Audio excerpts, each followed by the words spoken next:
Hi friends, this is Vishnu and today I'm going to discuss deadlock handling. This is one of the most important topics in database management systems.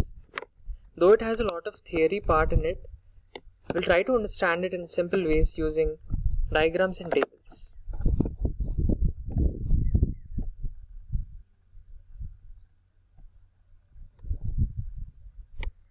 Coming to the contents, we'll first know what is a deadlock, and then we'll get through the methods, and then what's the content in the methods. Now, rather than using technical terms to explain what a deadlock is, I'd like to share a small story quoted by most of our grandparents. There were two kings who were waiting in the railway station for the train to arrive. And for the convenience, let us name one of the kings as process 1 and the other one as process 2. Now, process 1, the first king, is a very well-mannered person and insists the other king to get into the train first before him. Now, process 2, also being a very well-mannered person, asks the same to the other king. Now, this continues as they ask each other to get into the train, and this kind of forms an infinite loop. So, this is similar to the deadlock formation. And at the end of the story, they say that they finally missed the train. I know it sounds funny, but that's what a deadlock actually is. Here, as you can see, process 1 has resource 1 attached to it. This arrow indicates that. And process 2 has resource 2 attached to it. This arrow indicates that. And after the deadlock has formed, process 2 is waiting for resource 1 and process 1 is waiting for resource 2. Now, since we got an idea what a deadlock is, let's look at the methods of handling it. There are 4 methods that I have mentioned, and I have tried to mention that in the order of increasing liberty. And what does that mean? Like the first method, prevention, is a very strict method, in the sense it tries to block each and every condition that leads to the formation of the deadlock. Whereas coming to the last one, ignorance, it is very liberal compared to all the other processes. It overlooks the deadlock formation and doesn't care about it at all. We'll get to know in the later stages why is that. So the first method in the deadlock handling is deadlock prevention. Now let me recall you about the deadlock formation, that for the deadlock formation there are 4 conditions that are to be satisfied. Those are mutual exclusion, hold and wait, no preemption, as you can see, and the final one is circular wait. So these 4 conditions are to be satisfied.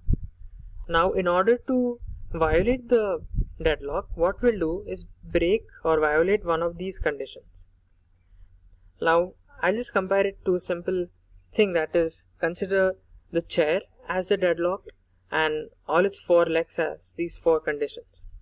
And if we break or collapse one of those legs, which are the conditions, the whole chair is collapsed. That is, the whole deadlock is collapsed or it's prevented. So that's what we are going to do exactly. The first one is mutual exclusion. Mutual exclusion is nothing but an inherent property of a hardware. For example, if you consider a printer, you can just give one job at a time. You can't let it do scanning and printing at the same time. That is something inherent in the software, and it can't do processes simultaneously. So there's no way of violating the first condition, that is mutual exclusion. So let's check out the second condition, that is hold and wait. Now what is hold and wait? It is simply waiting for the resources and grabbing the currently available resources. If I have to recite it with an example, consider a process P1 that I've actually already showed you in the first slide, and say it requires 5 resources to execute a transaction. But as of now, only 3 resources are available, which are R1, R2 and R3. So what it normally does is takes hold of the available 3 resources and waits for the other 2 resources. That's what it makes hold and wait. Now, since we are trying to violate this condition, what we are going to do is will not allow the process to execute until and unless all the resources, that is R1 to R5, are all available. And this is simply violating this condition. So by this way we can break another leg of the chair. And the next condition is no preemption. What is preemption in the first place? Preemption is nothing but acquiring or taking over any resource of another process. What normally happens is one process cannot force another process to give its resources. But now since we are trying to violate this condition, what we'll do is we'll allow a process to forcefully take over the resources of another process. So which will remove the waiting condition in the first place, and hence the preemption condition is also violated.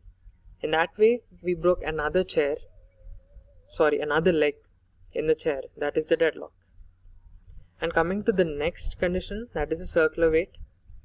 Circular wait is something very similar to the deadlock's definition, but just in addition there is a new process added to it.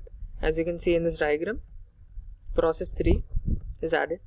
That is, process 1 is waiting for the resource of second process, and second process is waiting for the resource of third process, and this process is in turn waiting for the resource of first process, and this forms a circular waiting kind of structure, and hence the name circular wait. Now if we want to violate this condition, we'll have to understand a table that I mentioned in the next slide. By the way, for the circular wait condition to occur, it doesn't have to be 3 processes. It can be 2 also. That's in the diagram. And I'm sorry that I forgot to mention a point earlier, that these processes P1, P2, these are all just transactions. Instead of naming them transactions, we just name as processes also for our convenience. Okay. So if you can see this table, it simply states that process P1 is taking hold of R1 initially and waiting for R2. Same way, process P2 is taking hold of R2 initially and waiting for R1. That's the same mentioned in the diagram. That is, P1 took hold of R1, which is waiting for R2, and P2 took hold of R2, which is waiting for R1. So this is a normal condition. Now if we have to violate the circular wait condition, what do you think we can do? Well, what if we just swap these 2 rows?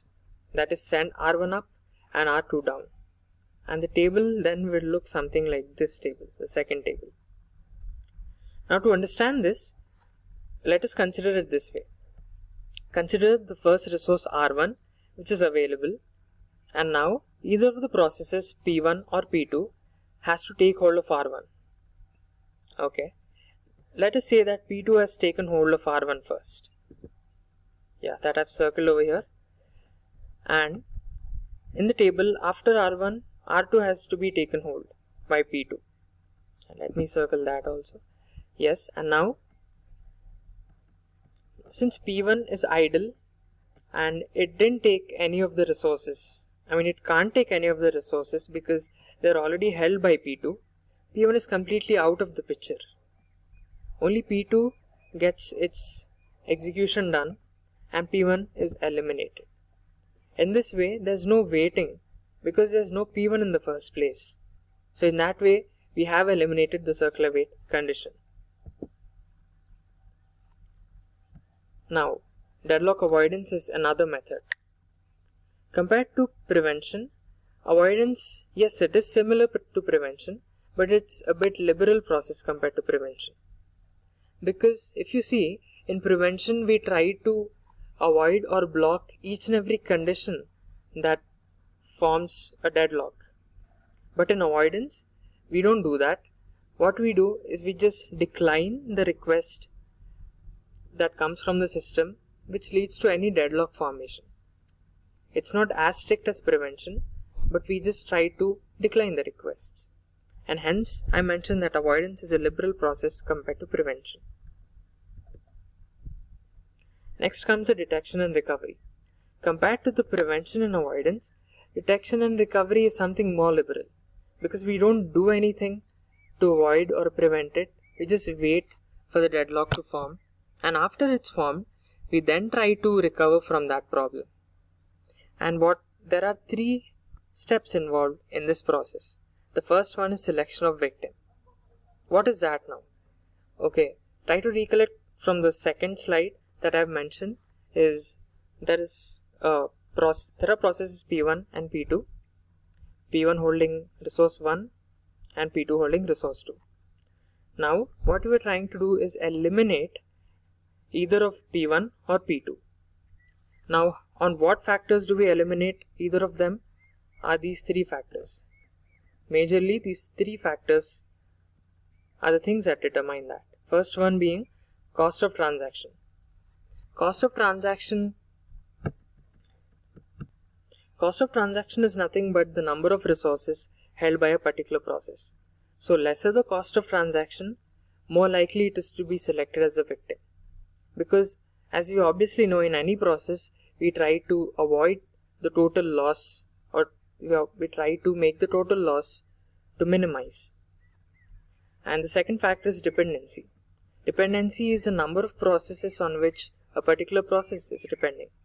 Similarly, as the number of processes are less, the selection of victim, as the number of processes are less, more likely it is to be selected as a victim. And the next factor is the number of data items. Even this is similar. Lesser the number of data items associated with that process, more likely it is to be selected as a victim. Okay, now since we've selected the victim, we'll have to remove it, and that's nothing but using rollback. Rollback is of 2 types again, full rollback and partial rollback. Full rollback is rolling back till the starting point, and partial is rolling back only to the lock point. Now these two terms will be clear in the coming chapters, and this information is enough as of now. The next factor is starvation. Now starvation is, as the name suggests, we can't starve any process out of resources. Like, we should not select the same process as a victim again and again until it starves of all the resources available. So we will have to avoid that. And the next method is the ignorance. Okay, one second. Okay, now let me make it clear that the first 3 methods that we have discussed are prevention, avoidance, detection and recovery. These 3 methods are to be only used when there is a high probability or high chance of deadlock formation. To explain it with an example, in real life scenarios, like in aeroplane systems, you cannot simply risk the lives of many people when a deadlock occurs. So in those cases, we'll have to use one of the 3 methods as mentioned earlier. But in few other situations where there is no risk or there's no chance of deadlock formation, we just don't use the first 3 methods, because that will be wasting time and efforts where there's no formation of deadlock in the first place. So this method, deadlock ignorance, simply overlooks the formation of a deadlock because it's very rare for the deadlock to occur. So that brings us to the end of this topic. Thank you, and please feel free to ask your queries in the comment section. Thank you.